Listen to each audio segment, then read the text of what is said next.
So today we're going to do a video talking about why you shouldn't come to Tanzania. So stay tuned.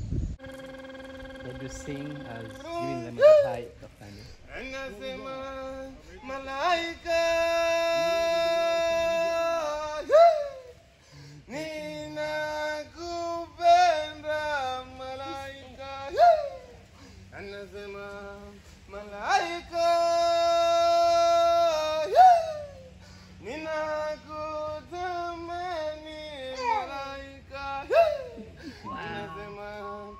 Jump down already!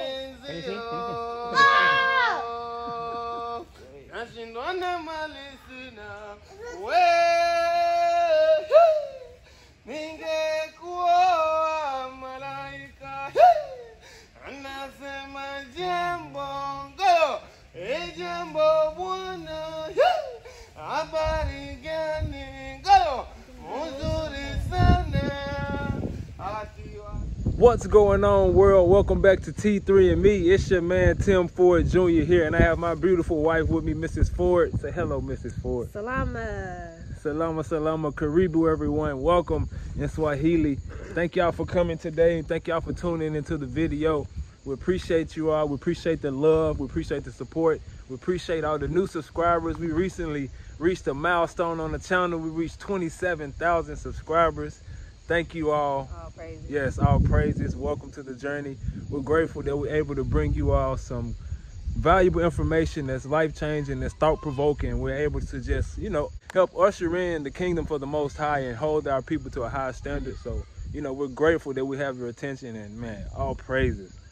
So, like I said in the beginning of the video, today we're going to talk about why people shouldn't come to Tanzania. Specifically, this thing is this stuff isn't a cakewalk. This stuff, it has its own battles, its own things that you have to deal with, that you have to be ready for, and that you have to be geared for. You have to be of the right mind state and of the right level, the right frequency of thinking to be able to accomplish certain things over here. So there's a quote by the late great Marcus Garvey that we want to read to y'all real quick.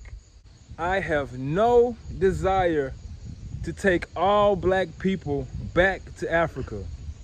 There are blacks who are no good here and will be likewise no good there.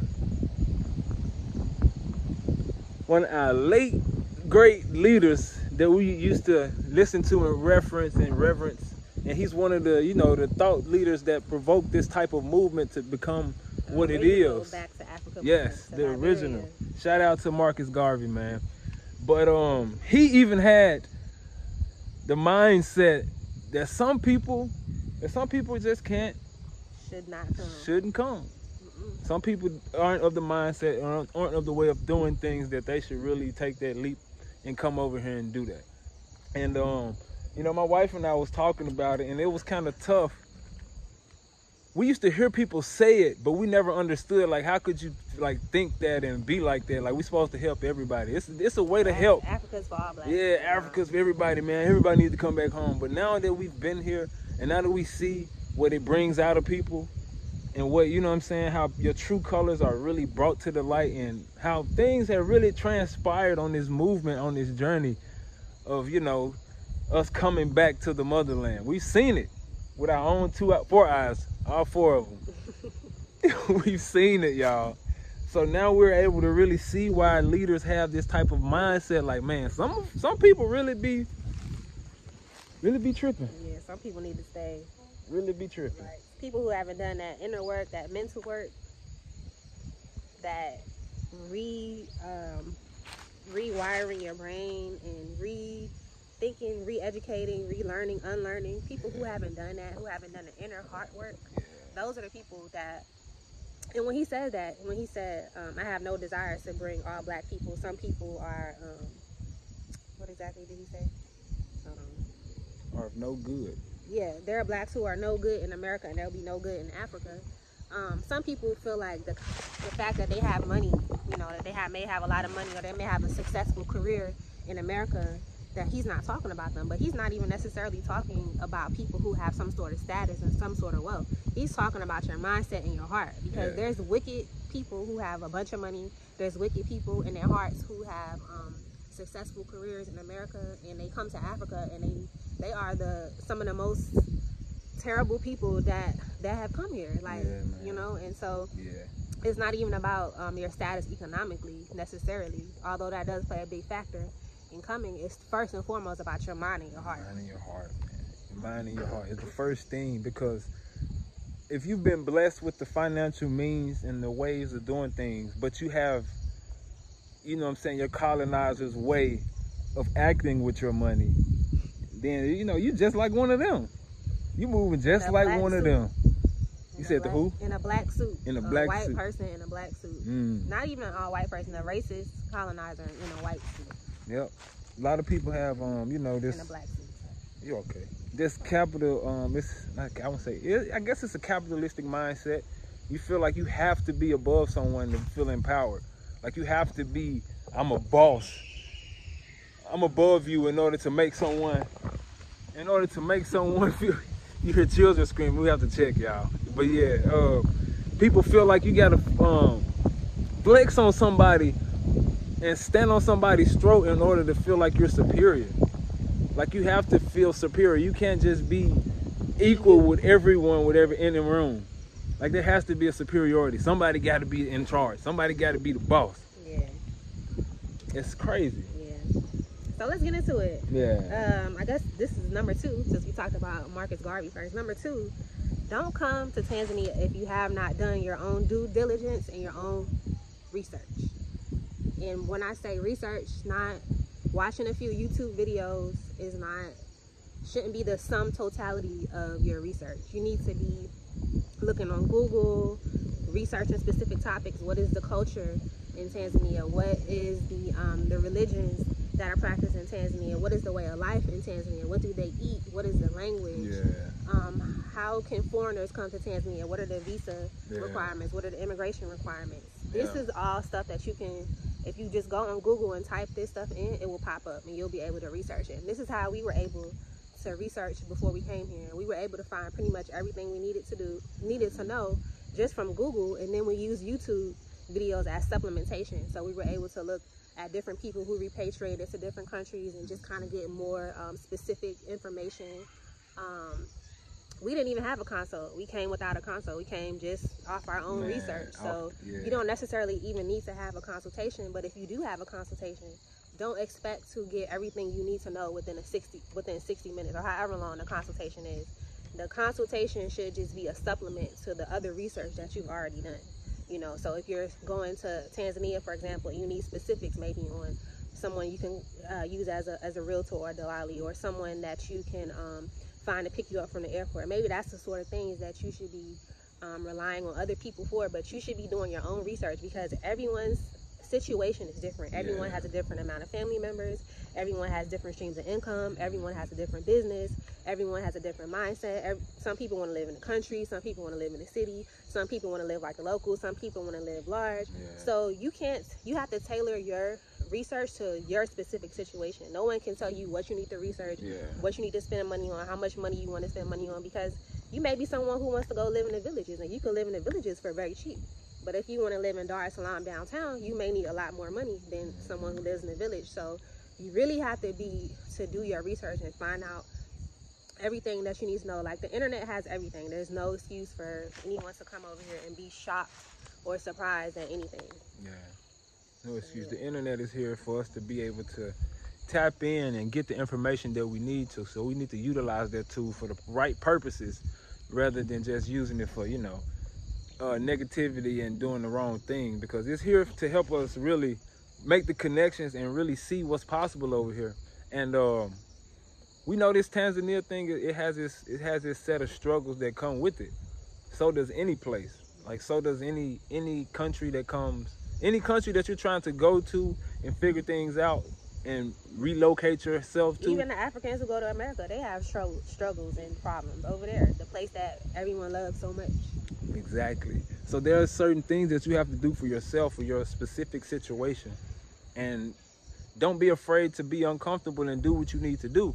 Because if you don't go do that, you still will be uncomfortable where you at. And you can't put the blame on anybody but yourself. We are grown, able-bodied adults in this age, in this time.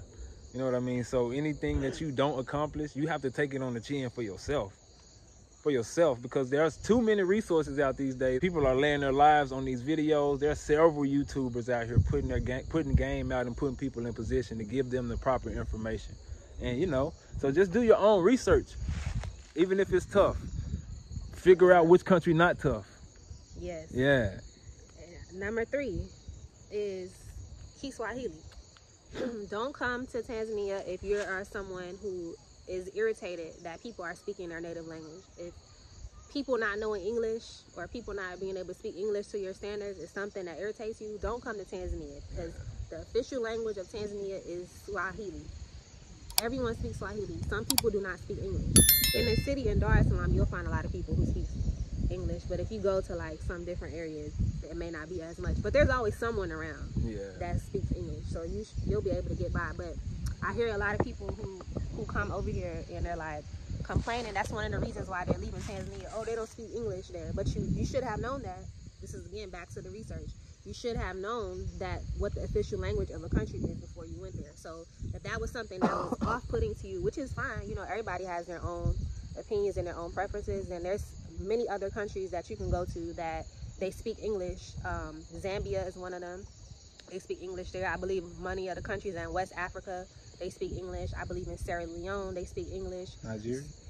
Nigeria, they speak English. So there's a lot of different countries you can go to. Don't come to Tanzania if that is something that is off-putting. For us, we enjoyed the fact that they speak Swahili because we felt like we would be able to connect back to our roots and to some sort of original mother tongue, you know. And so we were excited to learn our native language, which is now officially the official language of Africa, Swahili. So yeah, like that was fine for us. We were ready to immerse ourselves into the culture. Yeah, we came up with the mindset of figuring it out. Like we didn't care. We knew we're looking and working towards letting go of our English. We're waiting on the day where we can speak fluent Swahili with everybody around us. So you know, that's why we're the way that we are in our videos, because we have a positive outlook and a positive mindset about this entire thing. Like everything is a challenge and something that we have to attack together as a family unit. And we're looking at the positive of everything. And the solutions of everything. Because that's another reason why we came, is because we understood that we were coming from a developed country to an underdeveloped country. So we understood that certain things wouldn't be in place, certain amenities wouldn't be there, certain customs and traditions that we were used to wouldn't be here. But that was something that we looked forward to embracing all of that stuff. Yeah. You have to be willing to embrace it and know, like, man, it's gonna be different, completely different. Yes. Don't try to compare the two, because it's not the same. And if you do that, you're gonna make yourself miserable. Yep. We haven't. That's crazy. This entire time we've been here, we've never had a comparison conversation. I think we did one live. No, I'm talking about amongst ourselves. Oh yeah. Like we've never sat down and been like, oh, you missed this. Oh, you want to do? We never even. We had our mindset. Yeah. That was it. Yeah, you gotta have that, y'all. Since we're here, gotta show y'all some of the products real quick. This I'm not your body, baby. I'm not your body. Yeah, natural product. Not your body. Yeah. Not your body. Yeah.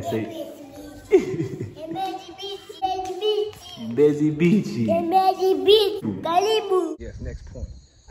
Number 4. Don't come to Tanzania if the American tax, this is Africa, period. Don't come to Africa if the American or the foreigner's tax is very, very off-putting to you, and it's something that really like grinds your gears and gets under your skin and makes you like... Yeah. What's the American or foreigner tax? Let them know. So the American tax and the foreigner tax is anywhere you go. It doesn't matter. It's not specific to Africa. If you go to the islands, Jamaica, Brazil, China, Europe, if the local population sees you and they sense that you're a tourist or that you're a foreigner, it doesn't even have to be in America, a foreigner, period. Yeah. They will automatically assume that you have a lot of money, that you're rich. And so therefore you will probably get, I'm not going to say probably, you may or may not get overcharged. It may not be nothing crazy. It could be just a couple of dollars. If you're trying to get a taxi, if it's $5, they may charge you 10. Yeah. You know, but I don't think they're necessarily doing it to be malicious. I think they're doing it because they honestly feel like we have the money and we won't miss it. Which most times we won't. If it's just an extra $4 or $5, for me, I'm gonna speak for ourselves. We knew that when we were researching, we knew that was the foreigner tax. We've traveled around the world. We understand how things go. So we knew coming here that until we can figure out the prices of everything, that we probably would get overcharged. Yeah, we're gonna get. And as we got acclimated, we would understand what the prices were, and so we would be able to negotiate. Yep. And so when we first got here, we did get overcharged. A lot. We were like, dang, we were paying $10 for this ride, and this ride was only $2. And Man. so now that we know that, we only pay $2. So we just give them the money because we know the fare now.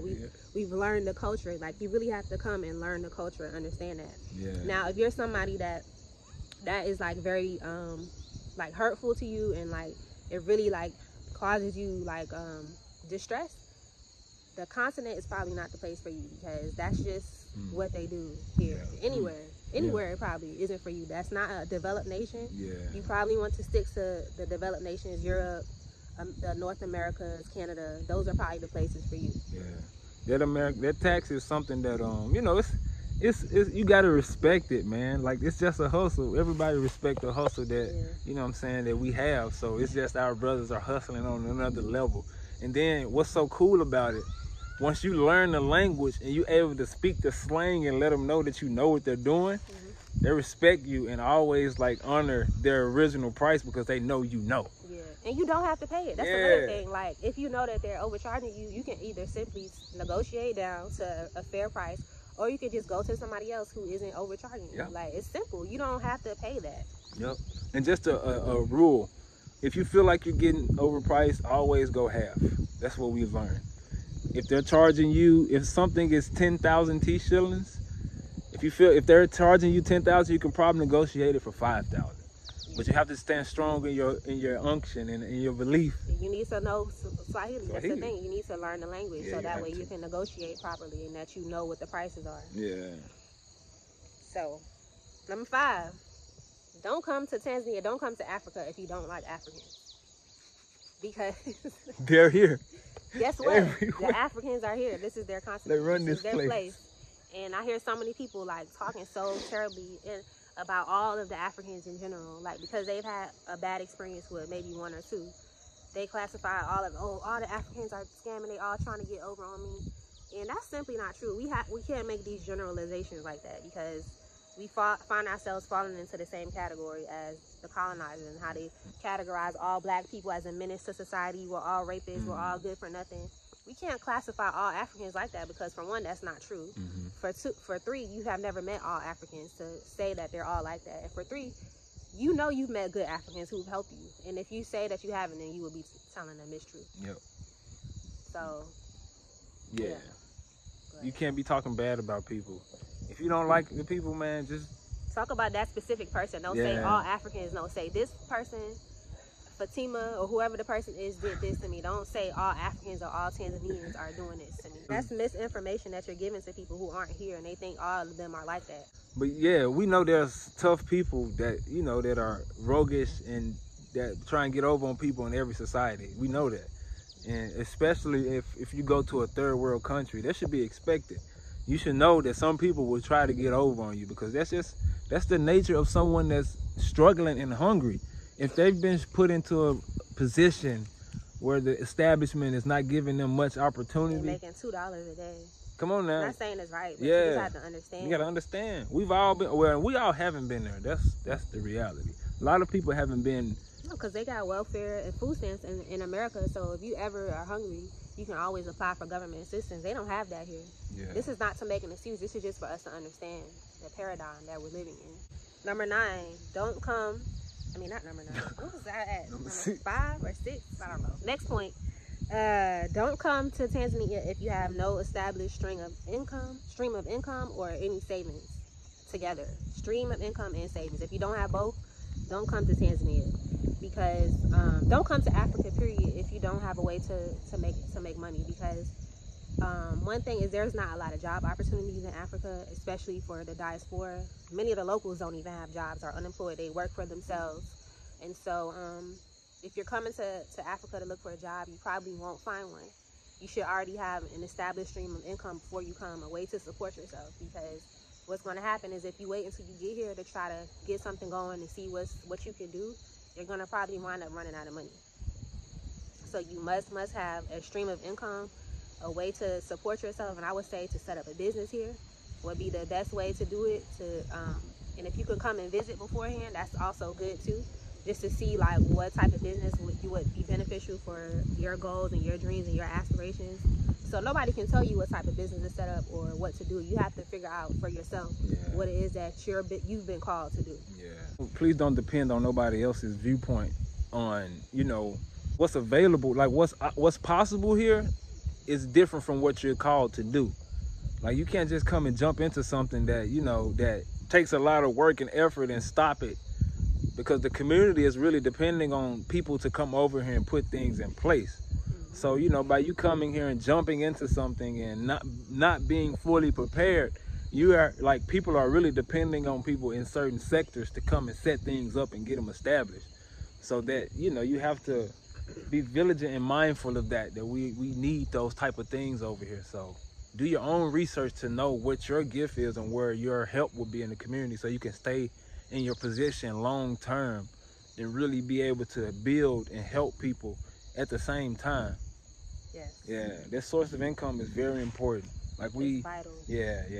It's something, you have to have something coming in, because we've seen a few people get in bad situations because, you know, it's a fairy tale for some. Some people come over here and like, don't come for the trend, y'all. yeah, I will come over here, my YouTube will get monetized, and then I will take off. And then you realize you can't upload videos as quick as you want.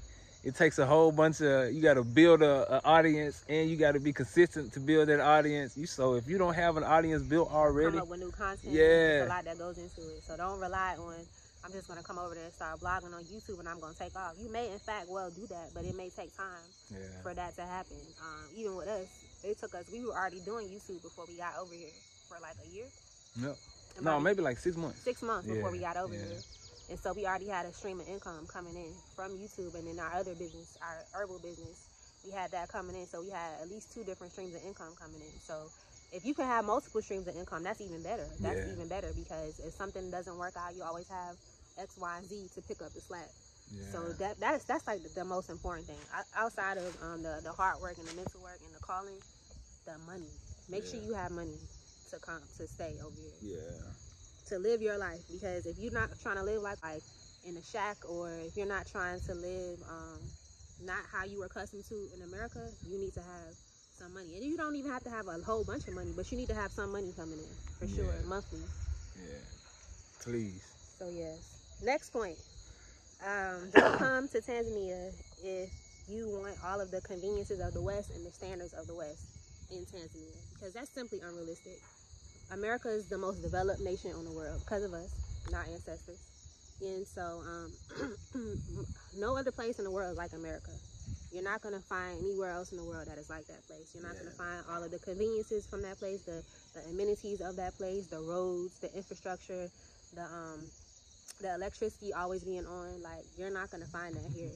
So if you're someone where that is off-putting to you, then you probably want to stay maybe like in the city area, in like an apartment building where you have everything. You have a doorman, a gate man, you have a generator, so if the power goes out, it comes immediately back on. You have hot water, you have all that stuff, and you're gonna pay for that. So just be mindful of that. You know, if you know that you're someone that wants those amenities, just understand that you're gonna pay.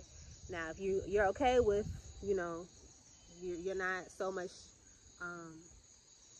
care about so much of having those amenities and those conveniences, and you can probably go further out and you can live for much cheaper than that. But again, that's your mindset will determine how you move in Africa. So yeah, if you come in and you're complaining that they don't have the seasonings you want, and the furniture is not like this, and the roads aren't paved, the road to the house is all messed up, the power be going out, or the internet be going in and out, like if that's something that bothers you, don't come to Africa. Unless you're going to South Africa. I don't even know how it is over there, but don't come to Tanzania. You know, that's something that you must have at the top of your list.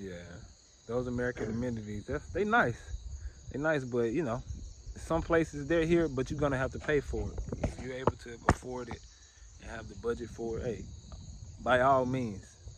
But hey, don't complain about things Don't come here and complain about it, because it should be known what's here. And I think the last thing is, don't come to Tanzania if you haven't researched about the visa situation and the whole permits and the whole business situation. If you haven't done your research, if you haven't went on the website and saw the prices for the particular type of business that you're going to be setting up, if you haven't saw what type of visa that you're going to be getting, what are the stipulations for that visa, you need to leave every 90 days. If leaving every 90 days is something that you don't feel like doing, or something that is too tedious for you, or something that's too expensive for you, or just something that you're not interested in doing, then Tanzania, as it stands now, is not the place for you to come. There's other countries where the visa and the immigration policies are much easier. I know Zambia is easier, Ghana is easier, Rwanda is easier, Ethiopia is easier as far as the visa situation is. So do your research and see what's what. You know, don't come over here and be surprised that you have to leave every 90 days, or that whatever visa that you pick, don't be surprised at the price. Don't be surprised at the cost of the permits for you to be able to stay here if you don't feel like leaving every 90 days. If you just want to go ahead and get your work permit, your residency permit, everything is listed online on the website, on the immigration website, everything you need to know. Have that in mind and know which visa situation you want to go. Yes. Please do that. Because, complaining about it doesn't change anything. Coming here and complaining about what's already put in place, if you don't have a solution for it, like, we already know. We know what's going on. We know what we need to do, too. We know. In order to change it, we need to invest in the country. When you are an investor into a country, like, the path is clear. You can pretty much move how you want. You can get what you want done. Yeah. But most of our people aren't coming here with established streams of income, and so we're not able to invest collectively as a group into the infrastructure, manufacturing plants, real estate, different things that we can invest in, farming, water, irrigation, all that type of stuff. Things we can invest in so that we can show that we're being an asset to the community and not being just a rowdy bunch over here. Yeah, no disrespect, but if you're like, this is like a entrepreneur / pioneer's wave mindset. Like, you have to come over here with a mindset of building with your people and establishing something with a group of entrepreneurs, and putting the rest of our people in a better position. Because now we're just paving the way for other people. So us complaining about things without any financial backing, without any chamber of commerce set up, without those type of things set in the infrastructure, that we're just beating a dead drum. Yeah. Like, some people aren't in the financial position yet, and that's okay. We're coming over here to build that in some areas, in all areas of Africa. But there are some countries that already has it smooth and laid out, that's already been pioneered by people. So why would you come here to complain about that when you already should have known what you was getting yourself into? Yeah, this is the place where you have to come and put your boots on and know, like, okay, this is gonna be a fight. I'm gonna have to buckle down and really, figure out this thing and do what I need to do and pave the way. Paving the way is not easy work. When you look at people working in the streets, paving the way, they sweating, they doing hard physical labor, they getting muscles, they building their muscles and tearing it back up. Like, we knew when the Most High told us to come here, he said pave the way. So we knew that it wasn't going to be easy. We understood all of the obstacles and hurdles that we would need to face, and we're working on that, together collectively. Like, it may not be happening as fast enough as some people would like, but hey, it's going to happen in the Most High's time, and everything is going to be handled with the visa situation, the immigration situation, the infrastructure. All that's going to change. The more we come and the more we build, and the more economic development is key to our success in Africa as a whole. The more we understand that, the more we unite with our brothers and sisters here and with the other members of the diaspora, the more we will see change. So that is what we have to keep in the back of our mind. Like, yes, things are not perfect, things need to be changed, we understand that, we know that, and we're working on solutions, not keep harping about the problems and getting on YouTube and making the locals not dislike you. Like, that's not the way to immerse yourself into the culture. And that was one of the reasons why Liberia didn't do as good as they say is a failed state. I don't think it's failed, but one of the reasons why they say that is because one of the mistakes they made was when they repatriated there, they didn't immerse themselves into the culture. They continued to hold on to the ways of Babylon and continue to only function amongst themselves and not really immerse themselves into the culture with the native Liberians. And that was detrimental for them. And we have to learn from history, or else we'll repeat its mistakes. We have to immerse ourselves in the culture here, stay away from the people that's scamming, form meaningful relationships with people. These people will help you. They are Man. so caring and Man. loving. Like, they help us with so much stuff. Like, we wouldn't be as far as we are now if it wasn't for our native brothers and sisters. So I wouldn't dare sit up here and be like, oh, they all like this. They all like, yes, have we met bad ones? Of course. Yeah, of They're course. everywhere. That would be naive to think that there wasn't bad people here. But you find your tribe. You find your tribe. And sometimes, man, you have to take your L's on the chin. There's no point in crying and complaining about something that's already happened, that's already gone. Like, once you make a mistake, learn your lesson like a man or woman, keep your head up and keep going. Like, that's a part of everywhere in the world. That should be your mindset. Coming here should be, if you coming here, come here with the mindset, I'm dealing with whatever I need to deal with at home, and I'm not gonna complain about it. Yeah. Because you complaining about it only makes it worse, and it only magnifies it.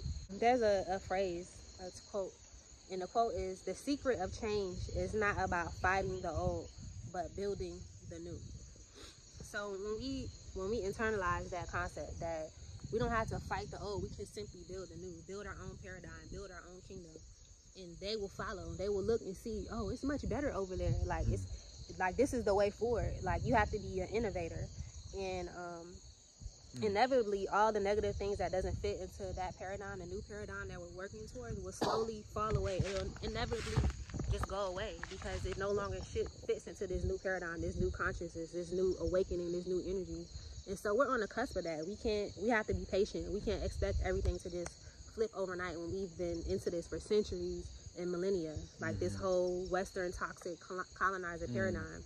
So we're on the cusp of things, and we have to be patient, and we have to continue to work, keep our heads on. If everybody's doing their tasks, if everybody's marching like ants together, onward and forward, like, we're unstoppable. Wow. Yeah. Good job. You just put me on fire. I know she just put somebody else on fire that's watching this right now. But yes, we can move like the ants and we will be unstoppable. We just have to keep, we have to keep calling these things out and holding our people accountable to who they are. Like, somebody has to be the one to be the voice, like, hey, no, we're tripping. Like, some of us in certain areas need to be held to a higher standard. Even us, sometimes we have people that we talk to that hold us to a higher standard as well. We made mistakes. Check yourself. Yeah. We check each other. Like, sometimes we know we tripping. We have to have that talk with each other, and people around us, they let us know sometimes, like, hey, you tripping in this area. Let's get this fixed. So we all fall short sometimes. We all, mess up. We all don't understand everything when we first get in it. And, we all make mistakes. That's part of the process. You're going to make mistakes. Yeah. Like, don't feel like you're going to come here and everything is going to be smooth sailing and nothing's ever going to go wrong. No. Things have went wrong for us. We've been delayed. Projects we worked on has been delayed. Our shop got delayed, opening up. Everyone's on their own path. Don't measure yourself by somebody else's success, somebody else's failures. You are on your own path. You are the master of your own destiny. You and the Most High and your family. Yeah. Period. That's it. Don't worry about nobody else, how they getting their money, what they doing, their secret formula, who they connected to. Don't worry about Draw inspiration for them, but ultimately it's your own path that you must take. Honestly, we know, excuse me, we know that there's problems here. Everything is not perfect in Tanzania. Everything is not perfect in Africa. Everything is not perfect in America. Everything is not perfect in the West. Nowhere is perfect. This is a fallen world. We're in a fallen state. We have to make the best of that situation. Africa's our last hope. I'm gonna keep saying this. If we don't make Africa work, there's nowhere else for us to go, y'all. Like, where else are we gonna go? We have to make Africa work. This is our homeland. This is our motherland. We should be coming with a mindset to work with our continental brothers and sisters to fix the things that the colonizers have taken from Africa, that the colonizers have robbed of Africa, that the colonizers have made this place into something that it shouldn't be. We should be coming here to work to fix those things so that the next generations behind us don't have to, let's not pass this mess and toxicity on to the next generation. Let us be the ones that change it. Let us do the inner work. Let us be the generational cycle breakers. Let us stop all of the foolishness from Willie Lynch, the division, the envy, the gossip, the slander. Like, let us be the ones that set a better example. Let us be the lights of the world that we claim to be. Let us truly be that. Because honestly, I'm kind of sick of all the complaining and the murmuring I keep hearing about small petty things, and it's not being followed up with any sort of solutions. People aren't getting together to really provide meaningful change. Not everybody, but some people. And so those are the people that don't need to come to Africa. You're not ready yet. You haven't done the inner work yet. You haven't done the mental work yet. you don't need to come here and try to. The darkness is always attracted to the light. So they're gonna be there, like y'all, like the darkness, the people that are trying to stop the Back to Africa repatriation movement, which we know is a movement of Yah. He wants his people to come back to the place that he gave us, the promised land. And so the people that are detracting from that and are causing discord, and I'm not saying people that are highlighting things that are wrong that need to be fixed. Of course, we know that. I'm talking about the people that are causing discord and complaining about every little thing. Man, that paradigm is slowly shifting away. That paradigm is slowly shifting away. So you don't even have to pay that stuff no type of attention, because we're still moving forward on our path, on our mission. Oh, that's my girl. Yes, y'all, exactly. Everything she just said. I don't even have nothing to say after that. And stop being weird about the fact that people actually are enjoying and loving Tanzania. Like, oh, so y'all really still like it there? Like, even with the visa stuff and the immigrant. Yes, y'all. Like, yes, we knew that. We knew that we was going to be in a tourist visa and that we had to leave every 90 days. We were actually excited because we were like, ooh, we can go and travel around Africa every 90 days.